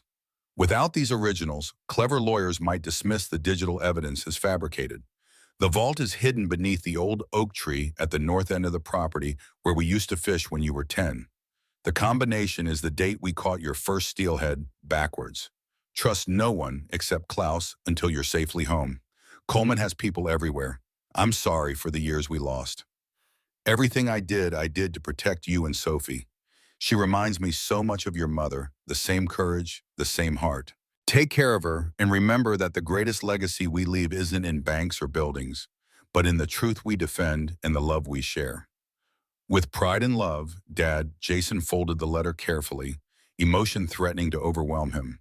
His father had entrusted him with completing the mission, with protecting the final piece of evidence that could bring down not just Apex, but corrupt officials who had enabled its decades of operation.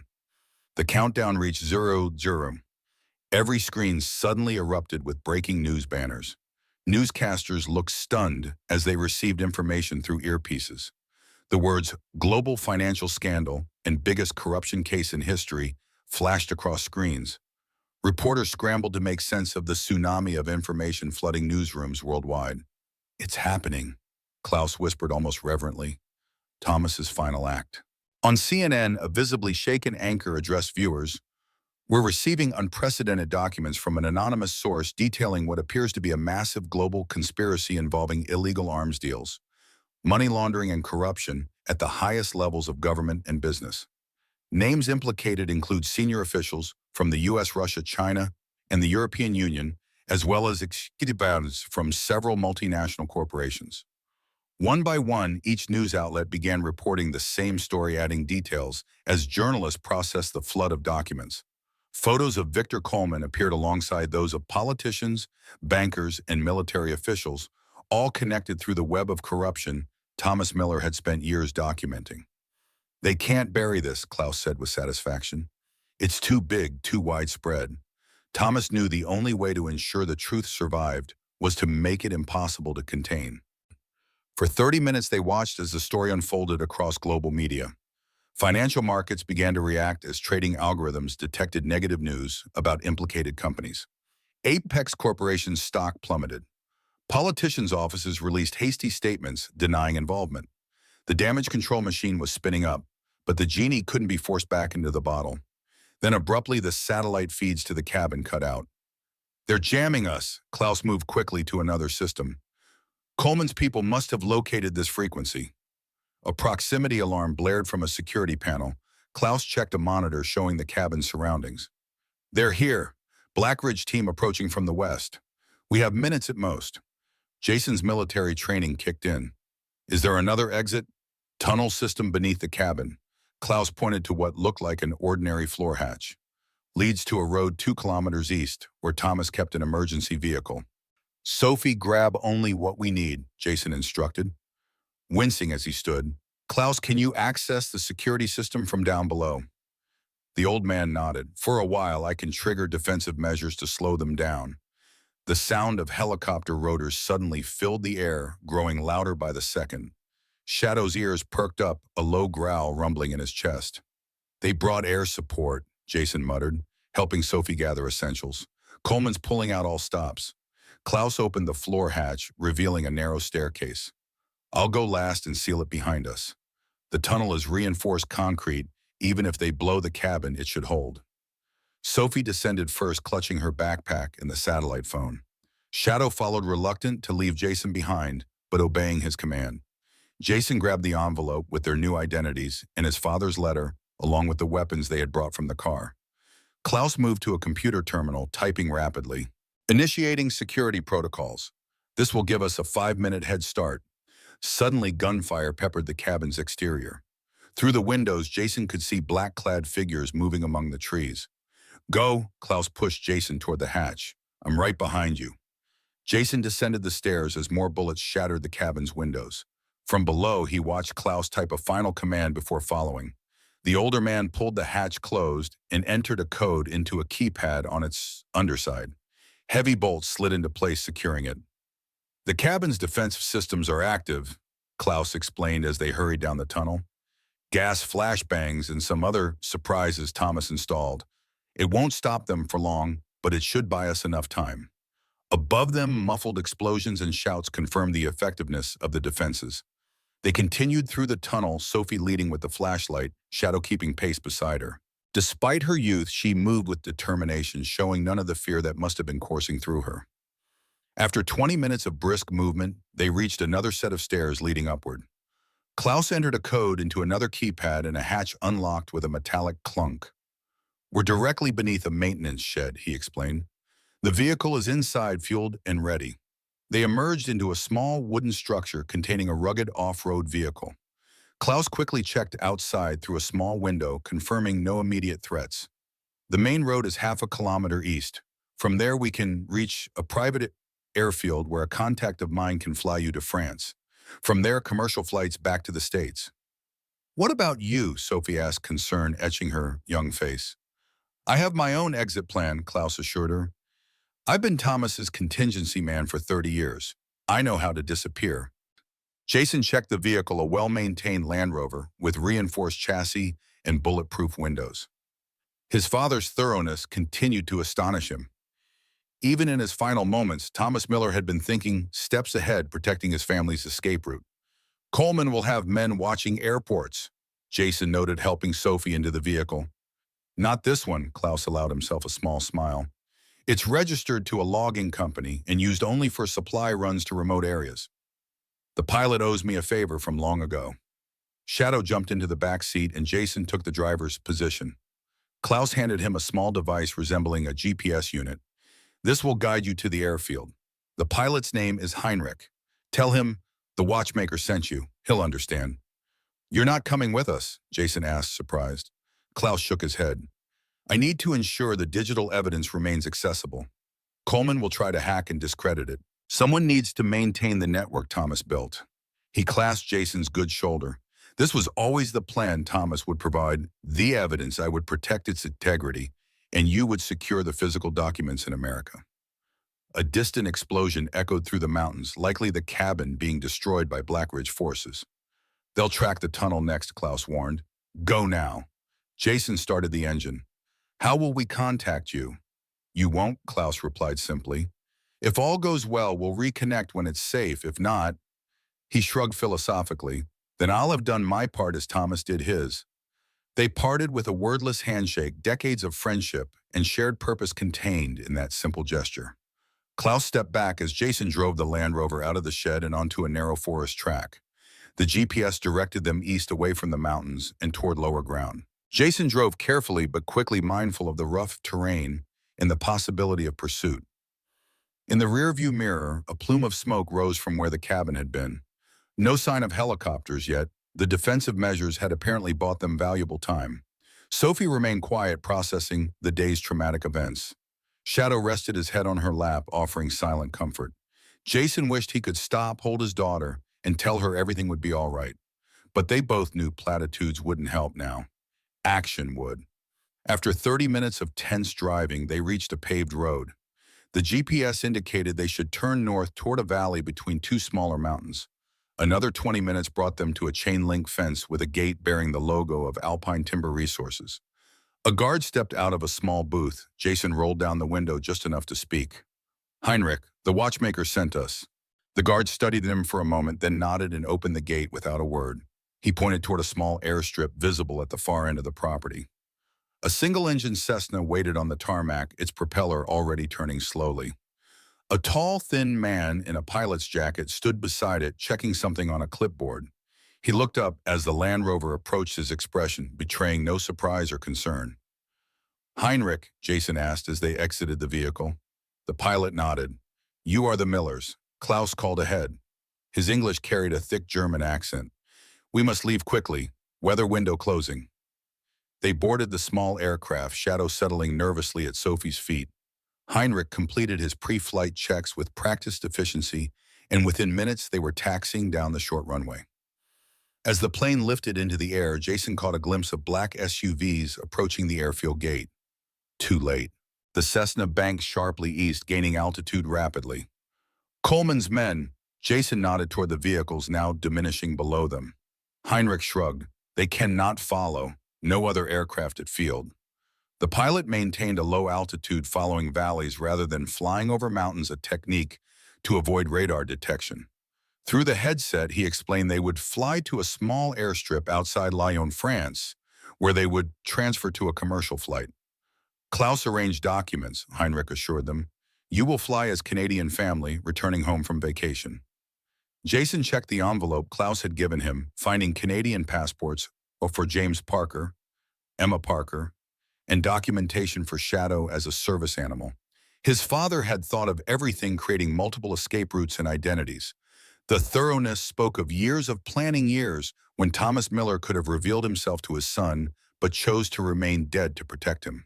The flight to France passed without incident, Heinrich expertly navigating the alpine terrain. They landed at a small private airfield where a middle-aged woman waited beside a car. Madeline, Heinrich introduced her. She will take you to Lyon Airport. The transfer happened quickly with minimal words exchanged. Madeline drove them directly to the international terminal, handed them boarding passes for a flight to New York, and left with only a whispered bonne chance. Security proved less challenging than Jason had feared. Their Canadian documentation passed scrutiny, and Shadow's service animal status prevented any issues with bringing the dog aboard. 8 hours later, they touched down at JFK International Airport, officially re-entering the United States as the Parker family. By now, the Apex scandal dominated global news cycles. Airport television showed congressional hearings being hastily organized, financial regulators freezing accounts, and arrest warrants being issued in multiple countries. Victor Coleman's face appeared frequently, though the man himself had not been found since the shootout in Switzerland. "He's still out there," Sophie murmured, watching a news report about Coleman's disappearance. Jason nodded grimly. "And he knows about the fifth vault."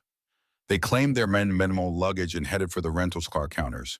Using one of the credit cards from Klaus's envelope, Jason secured a modest SUV. Their destination, Washington State, and ultimately Cedar Island. The journey across America became a lesson in hypervigilance. They avoided major highways when possible, paid cash for motels, and limited their public appearances. News of the Apex scandal continued to build with fresh revelations daily as journalists dug deeper into the released documents. What troubled Jason most was the organized pushback beginning to emerge. Certain news outlets questioned the authenticity of the evidence. Politicians implicated in the scandal called it a fabricated witch hunt. Legal experts debated whether digitally released documents would stand up in court without originals. "Grandpa knew this would happen," Sophie observed as they watched a news segment in an Oklahoma motel room. "That's why the fifth vault matters." Jason looked at his daughter with newfound respect. At 11, she grasped the complex chess game they were playing better than many adults would. The digital release was just the opening move. The physical documents are the checkmate. "Do you think Grandpa planned everything that happened?" she asked later that night as they lay in darkness, Shadow keeping watch by the door. Jason considered the question carefully. "I think he planned for everything that could happen, but he couldn't control all of it. Even his own death. Especially that." Jason reached across to squeeze her hand. "But he chose it, Sophie. That's what matters. He chose to give us a chance." 5 days of careful travel brought them to Seattle. They abandoned their rental car in favor of another paid for with cash and registered under their Parker identities. Another day's drive took them to the small coastal town where the ferry to Cedar Island departed. As they waited in the ferry line, Jason studied the vehicles around them, searching for any sign of surveillance. The scandal had drawn attention away from them. Personally, most media outlets didn't yet connect Thomas Miller to the leaked documents, but Coleman would know. And Coleman had resources beyond official channels. "Will the house still be there?" Sophie asked as the ferry pulled away from the mainland. Jason considered the question. "Blackridge searched it thoroughly when they were hunting us. They might have destroyed it looking for what we found.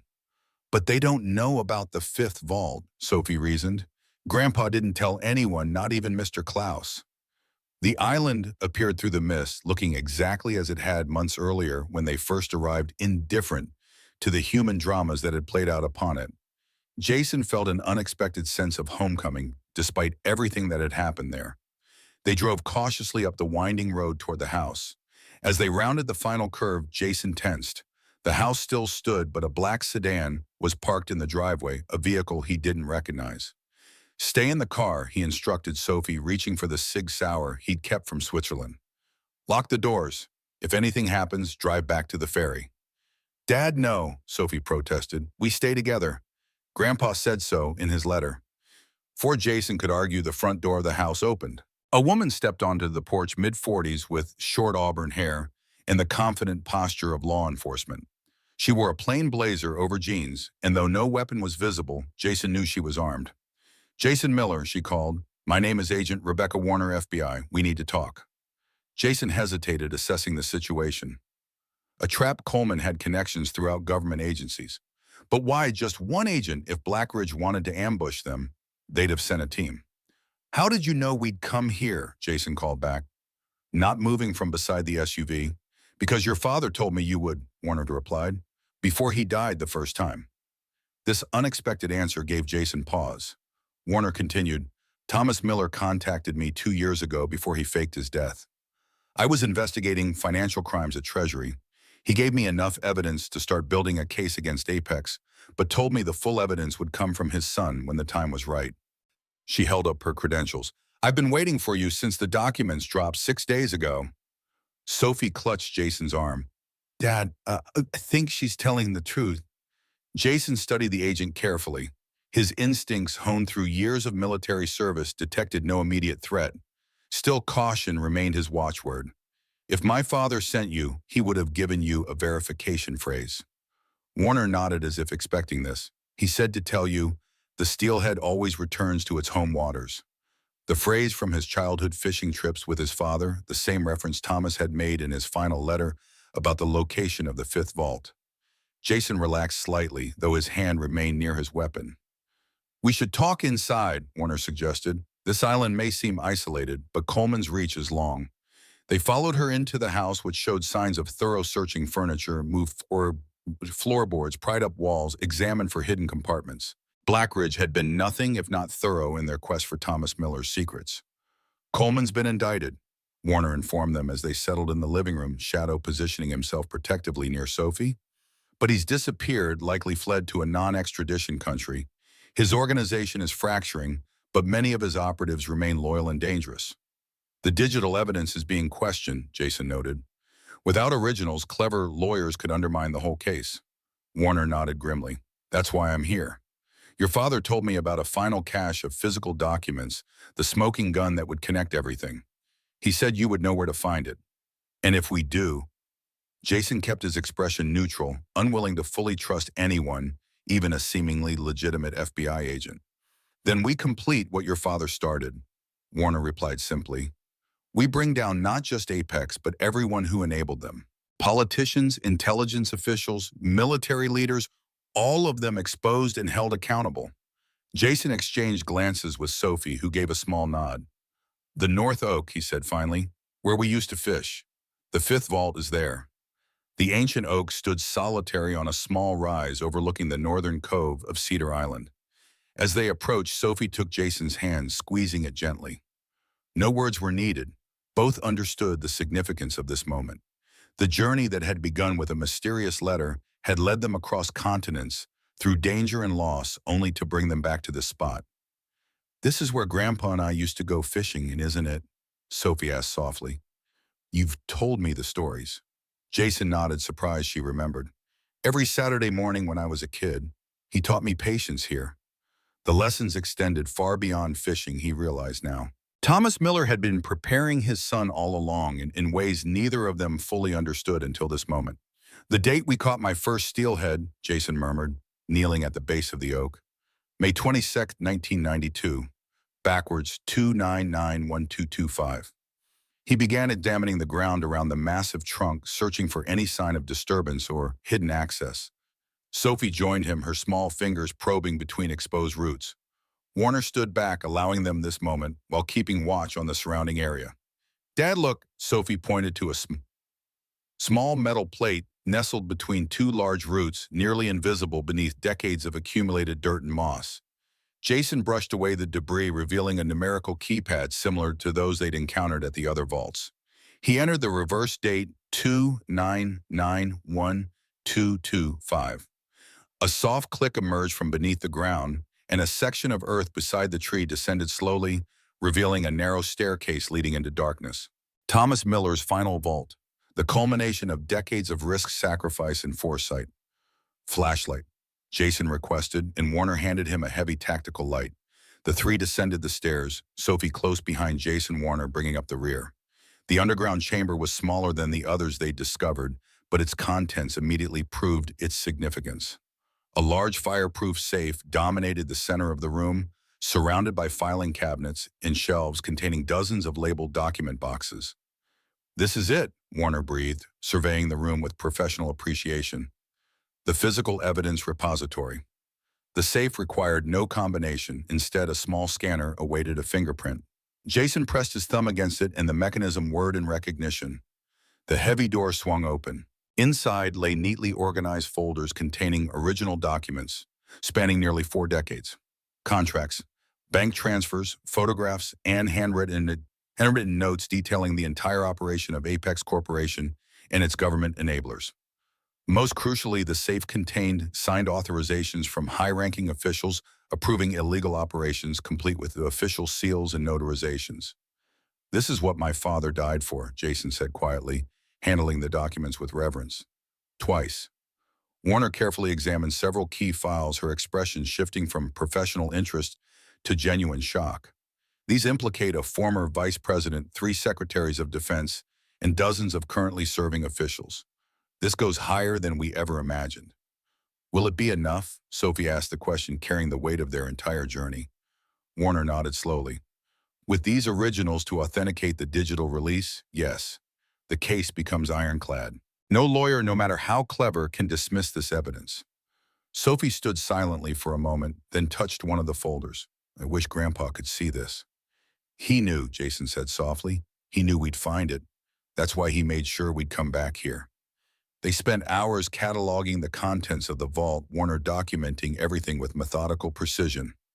By nightfall, they had packed the most crucial documents into secure containers for transport to FBI headquarters. As they prepared to leave the island, Jason took a final moment alone beneath the oak tree. 3 months ago, he had arrived here, a broken man, a struggling veteran, seeking shelter, a divorced father trying to rebuild his relationship with his daughter. Now he stood as the inheritor of a mission larger than himself.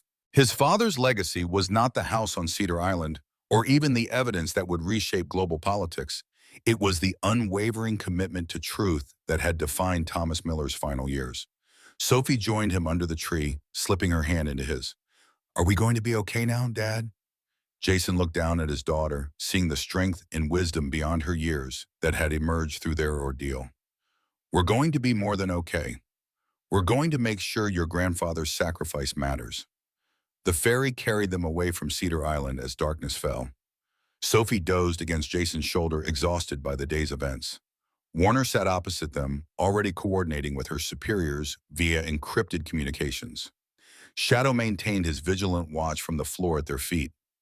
Jason gazed back at the island, disappearing into mist, knowing they would likely never return. Whatever came next, congressional hearings, international tribunals, the inevitable backlash from those exposed, they would face it together.